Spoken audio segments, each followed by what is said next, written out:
As of June 2023, there was a little over $7.2 trillion in American 401k accounts, second only to IRAs, which held a little over $13 trillion.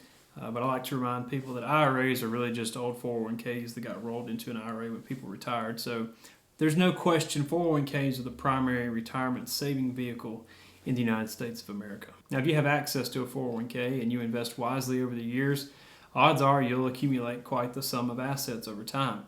And eventually you're going to want to pull that money out to use it. I mean, it's your money after all. But there are rules about how and when you can pull money out of a 401k that the IRS puts in place, designed to help us leave the money there until we actually need it in retirement.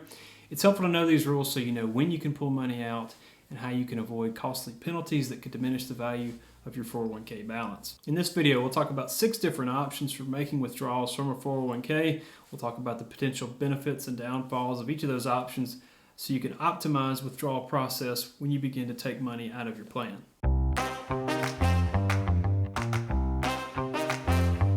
The first option is to pull the money out anytime. Now, if you're under age 59 and a half, you'll owe an early withdrawal penalty from your 401k of 10% of whatever money you remove from the account.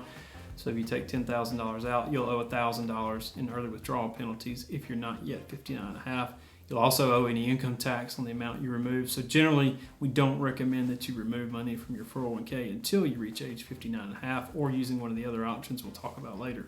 Option number 2 is removing the funds after you turn age 59 and a half. Now, there's no early withdrawal penalty for removing funds after you turn age 59 and a half, obviously.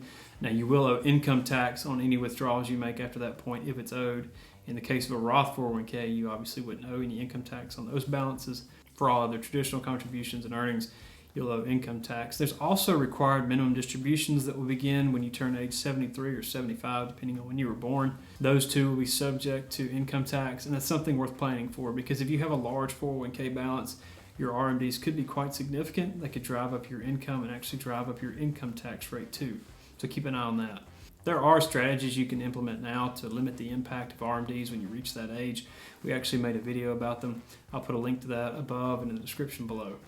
All right, option number 3 is after you turn 55. Now, I mentioned before that there were some exceptions to that age 59 and a half rule. The first one is called the Rule of 55. The Rule of 55 allows you to begin making withdrawals from your 401k once you reach age 55, but there are a couple of caveats. First, you have to sever employment at age 55 or later from the employer that has the plan that you're going to pull from. Now, it could be a retirement, they could lay you off, something like that. Either way, you can't work there anymore when you begin making those withdrawals after age 55. The other, it has to be from the 401k plan at the employer that you leave. So if you retire at age 55 and you have several 401ks from old employers, you can only withdraw from the retirement plan that's sponsored by the company that you retire from. Another limitation is that this can't begin before age 55. You have to sever employment and begin withdrawals at 55 or later. So you can't retire at 53 and then begin making withdrawals at 55. You'd have to wait until age 55 to retire. You could retire at 55 and begin making withdrawals at 57 or 58, but you can't begin the process before age 55. Now, not all plans actually allow you to make withdrawals using the Rule of 55. You'll need to actually check your plan specifically to make sure that that's allowed before you make that decision.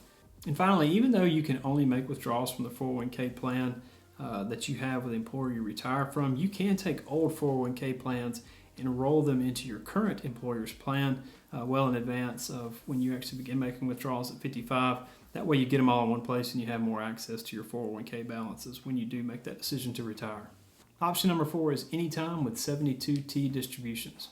So a 72T distribution is also known as a series of equal periodic payments, and basically it's an arrangement where you can begin making withdrawals from a 401k or an IRA well before you reach age 59 and a half. You just have to agree to remove the same amount as it's calculated one of 3 ways. And once you do that, then you'll have to keep making those withdrawals all the way until you reach age 59 and a half or 5 years, whichever occurs later. So if you begin taking a series of equal periodic payments or 72T distributions at age 52, you'll have to keep it up until you reach age 59 and a half or 7.5 years. If you don't start it until you're age 56, you'll have to keep it up for 5 years or until you turn 61. So whichever happens later, that's the window that you have to cover with 72T distributions. 72T distributions are complex. I would recommend reaching out to a tax professional before you begin working on those or begin making withdrawals. Get them to help you calculate how much you need to pull out each year. Otherwise, you could face some pretty stiff penalties for making early distributions. Option number 5 is hardship withdrawals. In addition to the methods we've already covered, there are several hardship reasons the IRS will allow you to make withdrawals from your 401k. I've got several of those listed on your screen now. A lot of these have to do with disability or having a child or some sort of natural disaster.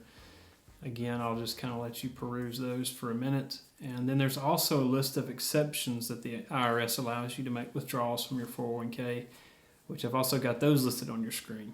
Now, there are a couple of tricky things about hardship withdrawals and exceptions. First off, the plan custodian actually determines whether or not what you are applying for qualifies as a hardship. It's really up to them. So they may or may not actually agree with you. So even if you have a hardship at one company and you're allowed to make withdrawal, then you go to another company, that plan may not actually allow you to make a withdrawal for the same hardship. That's the first thing. The second thing is you're only allowed to make withdrawal up to the amount of need. So if you have a natural disaster withdrawal hardship, or if you have, say, domestic abuse situation or a healthcare need, you can only pull out the amount that you actually need to cover. So if you had a health need, for example, and it was a $1,200 medical bill, you couldn't pull out $5,000 to cover that $1,200 bill. Finally, not all hardships are excluded from early withdrawal penalties and taxes, which kind of defeats the purpose of withdrawing for hardship anyway. So you'll really need to look into the details and make sure your hardship or your exception qualifies before you make a decision to pull money out of the account. Option number 6 is 401k loans. While I feel obligated to tell you about this option, it's not one we would recommend. Now, you can borrow money against your 401k and loan it to yourself and actually pay back interest to yourself when you put the money back into the plan. You can borrow up to $50,000 or 1/2 of your 401k balance, whichever is less, and you'll usually have up to 5 years to pay the money back. Like we already said, we don't typically recommend 401k loans because there are several downsides. For one, there are fees associated with taking these loans. 2 is the missed opportunity cost of actually investing in your 401k and allowing that money to grow in the account while the money's pulled out. 3rd is repaying the loan. You'll basically refill the 401k with after-tax dollars. In other words, dollars that have been taxed to replace dollars that were not taxed originally. So it's really inefficient from a tax standpoint. Another problem is if you don't pay the money back within 5 years, it'll count as a distribution, meaning you'll owe taxes and penalties on the amount that you borrowed from the account. And finally, if you want to change jobs, but you have an outstanding 401k loan, you have to pay the entire balance back before you can leave that employer. Otherwise, it counts as a distribution, or you can't change jobs, which is really restrictive if you want to advance in your career. It would be a shame to miss out on a job opportunity because you had to pay back a 401k loan from a couple of years ago. So we don't really love 401k loans. We just want to let you know that they do exist, but generally they're not worth it. Now, bear in mind, 401ks are built as a retirement savings vehicle. They're not intended to be rated once you reach your 40s and 50s and want a new pool or vacation or a car or something like that. If at all possible, leave the money in your 401k as long as you can so compounding interest can do its work and provide the retirement that you really want. We got a lot more about 401ks on our website and our YouTube channel. We'll put some links down in the description below. As always, we're grateful for your time. God bless and take care.